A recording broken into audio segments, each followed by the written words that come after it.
Desde Caracas, Venezuela, te doy la bienvenida a Con Género, un espacio que promueve el diálogo y la equidad entre todos y todas. Soy Maicel Bello Cruz y te invito a que me acompañes a conocer lo más relevante que ha sucedido esta semana en materia de género. El boom que han alcanzado las denuncias por abusos sexuales en los últimos años develan un tema muy ignorado por la sociedad. Los representantes de la iglesia son comúnmente acusados de pedofilia y pederastia. En nuestro tema en perspectiva estaremos conversando sobre esta lamentable realidad. La comunidad LGBTI de Venezuela se enlutó este martes luego del fallecimiento de la diputada Ronnie Ortega, quien hizo historia en su país al ser la primera mujer transgénero en ser electa por voto popular al Consejo Legislativo de la ciudad de Maracay, en el estado Aragua. El ser una transgénero, una ciudadana común que lucha por los derechos, que lucha por el derecho a la identidad, que todavía sigue siendo difícil, pero que la revolución ha asumido que es una bandera de lucha también y que nosotros y nosotras en su momento legislaremos para eso. Nosotros sentimos que como compañeras transgénero, más allá de esas exigencias que nosotras hacemos, nosotros también queremos ser útil a la patria. Nosotros queremos también diseñar políticas para que nosotros y nosotras nos sintamos patriotas en la República y que sintamos también que somos soldadas de la Revolución Bolivariana y que sin duda nosotros y nosotras podemos demostrar que también podemos ser también profesionales, que nosotros también podemos estar en espacios para construir política, dirigir política. La legisladora se destacó por impulsar iniciativas relacionadas con la defensa de los derechos de grupos vulnerables, entre ellos la comunidad trans y el colectivo sexodiverso, quien en ese país adelantan luchas por la legalización del matrimonio igualitario, el derecho a la identidad trans y por la protección de las familias homoparentales. Asimismo, se destacó por ser una figura visible dentro de la juventud del Partido Socialista Unido de Venezuela, donde cumplió responsabilidades relacionadas con las luchas del colectivo sexodiverso. Nosotros creemos plenamente que en revolución todo es posible y por eso es que es importante que nosotras socialicemos esta realidad para que de una u otra forma el Tribunal Supremo de Justicia eleve una sentencia positiva para que nosotras logremos hacer justicia y atendamos una población que históricamente fue excluida por la derecha venezolana. Su trayectoria política además la hicieron merecedora del respeto dentro de la militancia de izquierda en su país, logrando acompañar el proceso bolivariano durante 20 años. Después de este recorrido por la información generada durante esta semana, veamos qué ha circulado en las redes.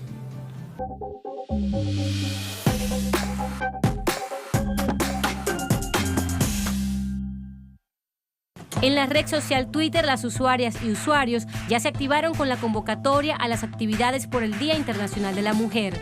Hicieron referencia a un evento de mujeres en Argentina. Asimismo, el Twitter es la plataforma en la que se impulsa la campaña por el 8 de marzo, BulserCon, lanzada esta semana en YouTube. Luego de este recorrido por las plataformas web, te recordamos que a través de nuestras cuentas en Twitter, @telesurcongénero y @maiceltelesur, y el correo congénero@telesurtv.net, puedes seguirnos y compartir tu historia con nosotros. Vamos a hacer una primera pausa y enseguida regresamos. Históricamente se ha creído que el lugar más seguro para quienes practican la fe es la iglesia. Sin embargo, ¿qué ocurre cuando es allí donde se corre el peligro de ser abusado sexualmente?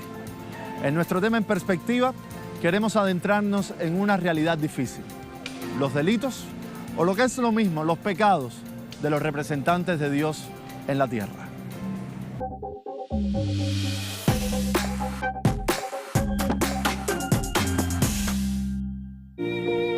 Padre nuestro que estás en el cielo, santificado sea tu nombre. Venga a nosotros tu reino, hágase tu voluntad en la tierra como en el cielo. Danos hoy nuestro pan de cada día. Perdona nuestras ofensas como también nosotros perdonamos a los que nos ofenden. No nos dejes caer en tentación y líbranos del mal. Amén. Se nos ha dicho desde la niñez que la iglesia es el sitio sagrado en el que las almas de los hombres y mujeres alcanzan la calma. El lugar donde Dios está más cerca de nosotros. Sin embargo, nunca se nos enseña que este espacio es también un lugar en el que los voceros de Dios cometen delitos bajo el amparo de sus autoridades e incluso de los gobiernos. Porque no se quería hacer contacto con que había sido abusada. Abusada sexualmente. Con un cura que venía a mi familia hasta esa edad, hasta los 21. Y siempre me sentía culpable de no entender por qué no lo quería, porque cuando él venía a comer yo me quería ir. Si él me abrazaba o me saludaba me generaba asco, pero no sabía por qué. Pensaba que era yo la que estaba mal. Y es muy complicado entenderlo, aceptarlo, quitarte de culpas y sobre todo hablarlo, ¿no? Y después, claro, enfrentar a todo el mecanismo institucional que la Iglesia por años ha mantenido, ¿no? para que estos casos pues no salgan a la luz, no sean juzgados, no haya reparaciones, no haya disculpas. Afortunadamente fue gracias a mi psicoanalista. Yo entré a psicoanálisis alrededor de los 20 años porque ya tenía muchos problemas de adicciones, de problemas con otras personas y demás. Logro ahí como acomodar todo este pasado oscuro que tenía y me doy cuenta que tenía la responsabilidad de denunciar. El boom de denuncias por abuso sexual que se ha desatado en los últimos años pone en evidencia una verdad ignorada y que no ha querido ser asumida por las instituciones sociales. Ni el Estado, ni la familia, ni las autoridades, ni la propia Iglesia ha querido hacer frente a los sacerdotes que han sido señalados por sus víctimas como agresores sexuales. Y aunque se suele calificar al agresor como pedófilo, el castigo que se aplica en la mayoría de los casos es espiritual. Oggi siamo davanti a una manifestazione del male, sfacciata, aggressiva e distruttiva. Negli abusi noi vediamo la mano del male che non risparmia neanche l'innocenza dei bambini. Il consacrato scelto da Dio per guidare le anime alla salvezza si lascia soggiogare dalla propria fragilità umana o dalla propria malattia, diventando così uno strumento di Satana. Este es el problema con la Iglesia. Querían controlar desde adentro el secreto y la reserva del Papa a través de los obispos y las autoridades. Las autoridades locales como intentan proteger a los abusadores. Protección a los abusadores significa no decir a las autoridades, no decir a los padres, no decir solo sabemos lo que sucedió dentro y nosotros, el Vaticano, hacemos lo que queremos con cada caso. Los agresores sexuales o pederastas son personas que abusan de su poder o de su jerarquía para someter sexualmente a alguien a quien pueden dominar. En el caso de la Iglesia, la constante es que los agresores sexuales aprovechen el cargo que les da la Iglesia para someter a sus víctimas, valiéndose de la fe. Nos tardamos casi 11 años en lograr la sentencia de ese sacerdote, justamente por todas las complicidades, por toda la obstrucción de parte de la Iglesia y también por toda la presión de algunos miembros de la Iglesia hacia las autoridades civiles para empantanar todo el caso. En muchos casos se ha querido relacionar la pederastia con la homosexualidad. Sin embargo, esta afirmación queda devastada cuando se demuestra que la mayoría de los agresores son personas heterosexuales. Además, estudios como el del Instituto de Psiquiatría de Clark, en Canadá, dan como resultado que la pedofilia no está relacionada con la orientación sexual del individuo. Los sacerdotes o integrantes de la Iglesia Católica han gozado históricamente de un tipo de inmunidad religiosa cuando son señalados como agresores sexuales o abusadores. Ellos tienen una ventaja ante sus víctimas y es que las instituciones invisibilizan sus delitos y en ocasiones les protegen a través de medidas como el derecho canónico, que establece como castigo para los agresores una vida de oración o la prohibición de seguir ejerciendo su profesión religiosa. Hasta allí llega el clero para castigar a pederastas. Il Papa diceva che ha passato la nostra lettera alla CEI. Siamo ancora in attesa di risposte. Commissione nominata dal Vaticano ha indagato sui fatti del Provero nel 2010. Nel 2012 il Vaticano ha ammesso gli abusi, però da allora non si è saputo niente. I preti hanno ricevuto sanzioni molto lievi e degli altri non si è più saputo niente. Abbiamo chiesto più volte che rinunciassero alla prescrizione e subissero un giusto processo, ma ciò non è avvenuto. La Iglesia Católica tiene una vasta experiencia en guardar como secreto de confesión los casos de abuso sexual. Su poderosa estructura institucional cuenta con un país propio, un gobierno propio y un presupuesto propio. Esto le permite resguardar a los agresores. Por ello, la mayoría de los testimonios de víctimas del clero son invisibilizados. Estos delitos son informados al Papa como máxima autoridad de esta istituzione. Era stato informato perché le vittime già nel 2013 o nel 2014 avevano scritto la lettera al Vaticano e non avendo ricevuto risposta in tutti questi anni abbiamo deciso di andare a Roma e consegnare personalmente la lettera al Papa. Ha chiesto perdono per quello che è successo e ha detto di pregare per lui e basta. Los archivos que hubieran podido documentar estos actos terribles e indicar el nombre de los responsables fueron destruidos o incluso no se llegaron a crear. En lugar de castigar a los culpables, fueron las víctimas las reprendidas y silenciadas. Aunque esta realidad se repitió de manera silenciosa durante siglos, en la actualidad las denuncias se multiplican en Ecuador, Francia, Estados Unidos, Chile, Venezuela, Costa Rica, Pensilvania, país donde más de 300 religiosos están involucrados en abuso sexual contra más de 1.000 menores, y en Irlanda, donde en 2009 salió a la luz 80 años de abuso sexual contra más de 25.000 niños. El primer ministro irlandés de este país le recordó al Papa durante su visita que las heridas siguen abiertas y que aún queda mucho por hacer para otorgar justicia a las víctimas. Non posso che riconoscere il grave scandalo causato in Irlanda dagli abusi su minori da parte di membri della Chiesa incaricati di proteggerli ed educarli.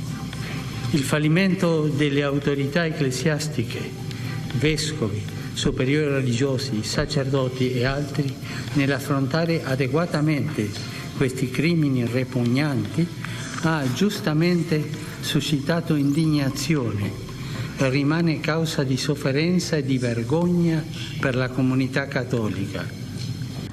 In place of Christian charity, forgiveness and compassion, far too often there was judgment, severity and cruelty, in particular towards women and children and those on the margins. Magdalene laundries, mother and baby homes, industrial schools, illegal adoptions and clerical child abuse are stains on our state, our society, and also the church. El caso italiano fue uno de los más significativos, pues las víctimas fueron niños pobres, huérfanos y sordomudos del Instituto Pro Volo de Verona. Sin embargo, este caso quedó impune, pero no solo eso, las víctimas fueron investigadas por ser sospechosas de actuar de mala fe contra el clérigo. Medios de ese país mostraron cartas que supuestamente fueron enviadas y recibidas por Francisco en 2011, 2 años antes de ser nombrado Papa en el Vaticano.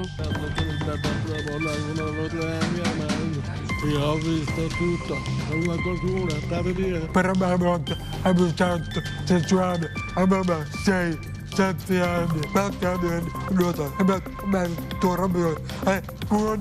sono arrivati 3-4 preti di Iran, abbiate tolto il pigiama, tu rotto, ma tu usi, abusati per culo. Aunque la depredación sexual por parte de sacerdotes eferveció en la gestión del Papa Francisco, quien ha manifestado su rechazo, este descubrimiento no es nuevo. Ante el devastador panorama de abusos en la Iglesia, el Papa pide perdón a las víctimas y misericordia para los acusados de abuso sexual. Los escándalos por abusos sexuales cometidos por sacerdotes en todo el mundo van en aumento. Veamos algunas cifras que nos muestran que estos llamados pecados son realmente delitos que deberían ser castigados por la justicia.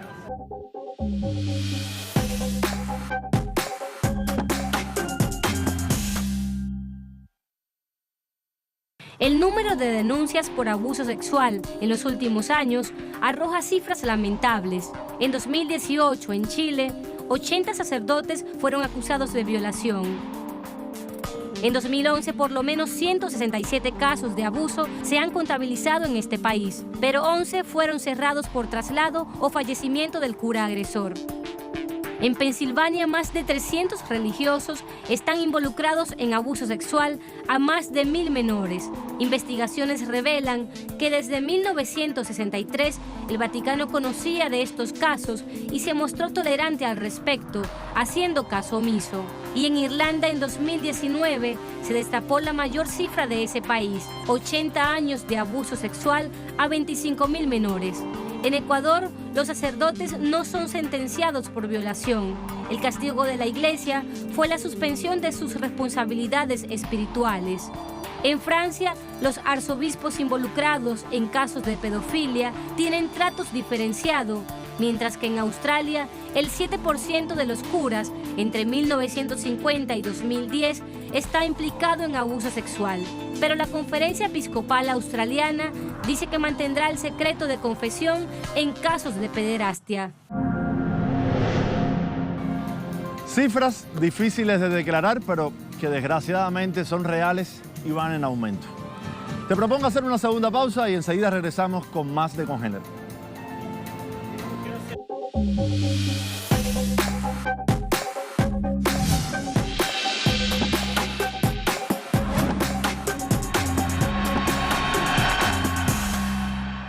Resignificar el lenguaje nos permite repensar nuestras prácticas.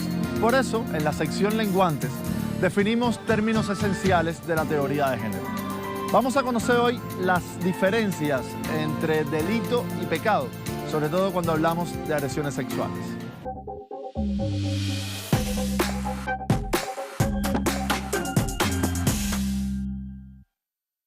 Aunque la Iglesia Católica insiste en tratar los casos de abuso sexual como acciones relacionadas con la vida espiritual del agresor, el abuso sexual es un delito que se circunscribe en las leyes civiles de cualquier país. Por ello, la importancia de diferenciar que la palabra pecado está relacionada con la transgresión de la voluntad de Dios, lo que en la teología moral se considera un acto malo, ejercido por uno de los integrantes de la feligresía, mientras que un delito es una acción que violenta las leyes jurídicas de los países y que, de ser demostrada la culpabilidad del involucrado, es sometido a una sanción penal.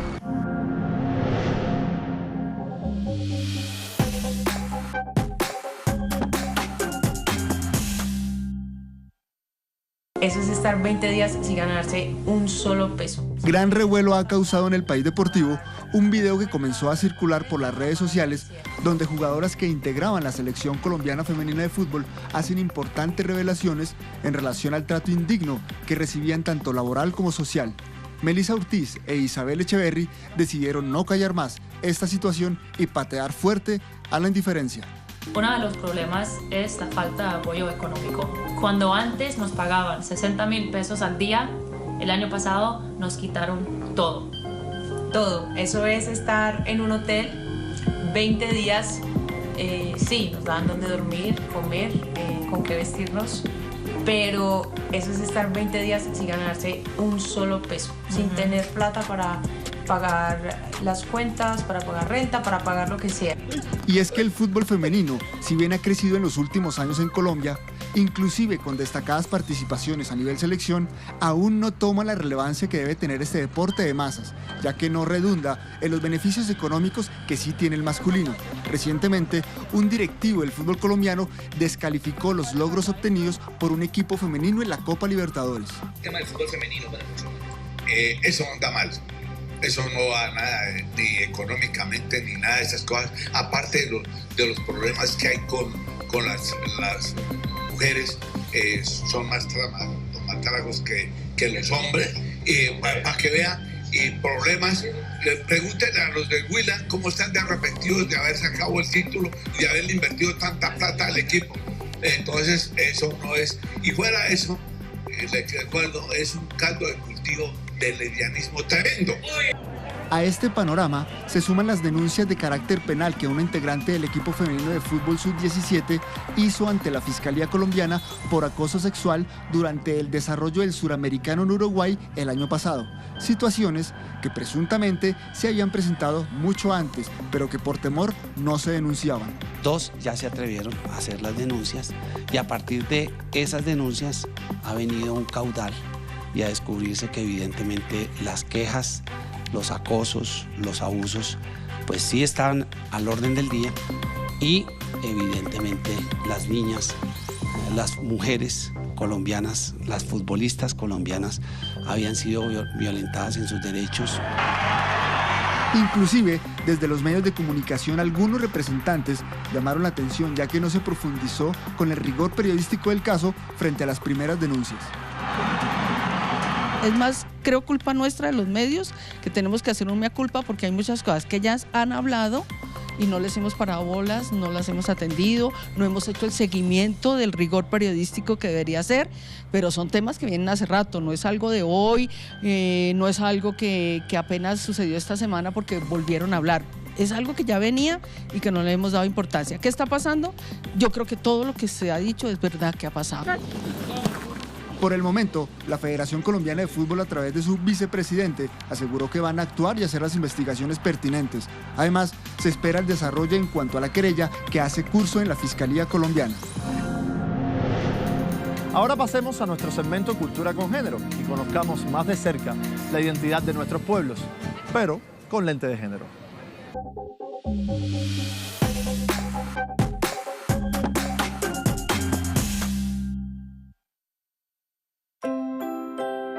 El libro de Tere. Soy Tere y mi mamá me dio varios consejos para cuidarme y para buscar ayuda si lo necesito. Mi cuerpo. Este es mi cuerpo y mi mamá dice que debo cuidarlo. Mi cuerpo tiene partes que los demás pueden ver, como mis manos, codos, brazos, pies, rodillas y cabeza. Pero mi cuerpo tiene partes privadas que a nadie debo mostrar, como mi vulva, mis nalgas y mi pecho. Mis partes privadas las cubro con ropa interior y solo yo las puedo tocar, y quienes me ayudan con mi higiene. El saludo. Mamá dice que si un familiar, amigo o desconocido no me gusta o me da miedo, nadie debe obligarme a hablar con él. Tampoco deben obligarme a saludarlo con un beso o abrazo. Para saludarlo yo puedo darle la mano. Las caricias. Mamá dice que hay caricias buenas y malas. Las caricias son buenas y me gustan, como cuando un familiar o amigo toca mi cabeza o me da un abrazo. Las caricias son malas y no me gustan o me dan miedo, como cuando un familiar, amigo o desconocido quiere tocar mis partes privadas. Las caricias malas me harán mucho daño. Por eso, si alguien quiere tocar mis partes privadas, yo debo gritar, decir no y pedir ayuda. Decir no, huir y pedir ayuda. Mamá dice que debo alejarme rápido de cualquier conocido o desconocido que me haga sentir mal, no me guste o me dé miedo. No importa si es mi papá, hermano, tío, primo, abuelo, novio de mi hermana, papá de mi mejor amiga, vecino, amigo, maestro, pastor, sacerdote o entrenador. Ninguno puede abrazarme o hacerme cosquillas si yo no quiero.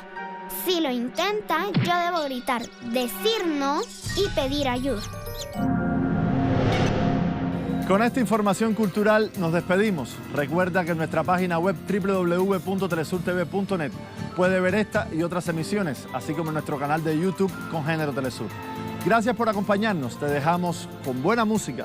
Nos vemos en una próxima entrega de Con Género. Bow, diggy,